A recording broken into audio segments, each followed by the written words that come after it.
Assalamualaikum warahmatullahi wabarakatuh. Teman-teman semua, bicara tentang tindak pidana fitnah. Tindak pidana fitnah diatur dalam pasal 434 KUHP baru yang berasal dari pasal 311 KUHP lama tentang kejahatan memfitnah. Fitnah ini merupakan perbuatan menuduh orang lain dengan sesuatu hal yang tidak benar, yang dilakukan dengan maksud agar tuduhan tersebut tersebar luas dan merugikan nama baik orang yang dituduh.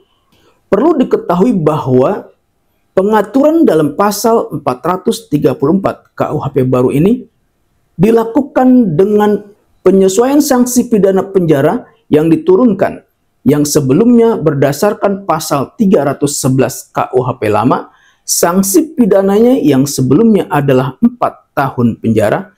Dengan dilakukannya penyesuaian dalam pasal 434 KUHP baru ini, pidananya menjadi pidana penjara paling lama 3 tahun atau pidana denda paling banyak kategori 4. Sanksi berupa denda ini sebagai alternatif sanksi selain pidana penjara yang merupakan ciri dan karakteristik dari KUHP baru. Perlu dipahami bahwa pada ketentuan pasal 434 KUHP baru ini, seseorang yang disangka melakukan tindak pidana pencemaran, sebagaimana yang dimaksud dalam pasal 433 KUHP baru, diberi kesempatan untuk membuktikan kebenaran hal yang dituduhkan. Apabila yang bersangkutan tidak dapat membuktikan tuduhannya, dan tuduhan tersebut bertentangan dengan yang diketahuinya, maka hal tersebut merupakan tindak pidana fitnah.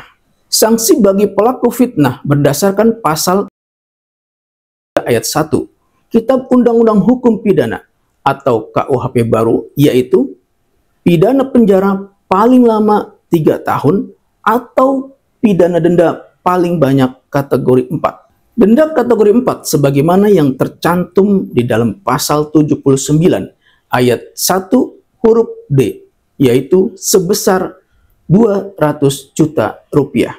Dalam memaknai dan menafsirkan tindak pidana fitnah ini perlu diperhatikan bahwa berdasarkan pasal 435 ayat 1 KUHP baru, jika putusan pengadilan yang telah memperoleh kekuatan hukum tetap menyatakan orang yang dihina bersalah atas hal yang dituduhkan, sebagaimana yang dimaksud pada pasal 434, tidak dapat dipidana karena fitnah.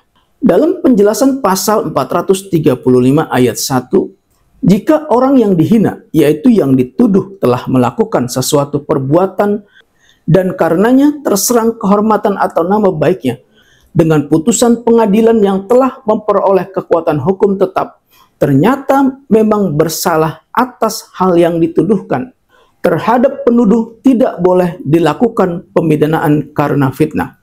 Sebaliknya, pada pasal 435 ayat 2, jika dengan putusan pengadilan yang telah memperoleh kekuatan hukum tetap, orang yang dihina dibebaskan dari hal yang dituduhkan, putusan tersebut dianggap sebagai bukti sempurna bahwa hal yang dituduhkan tersebut tidak benar. Teman-teman semua, agar pelaku fitnah dapat dituntut berdasarkan pasal 434 tentang fitnah, maka unsur-unsur dari tindak pidana fitnah harus terpenuhi.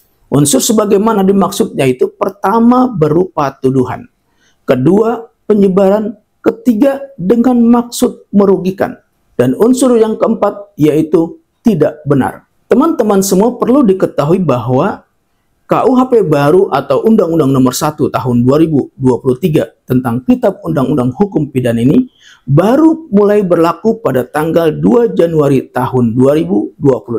Semoga bermanfaat. Wassalamualaikum warahmatullahi wabarakatuh.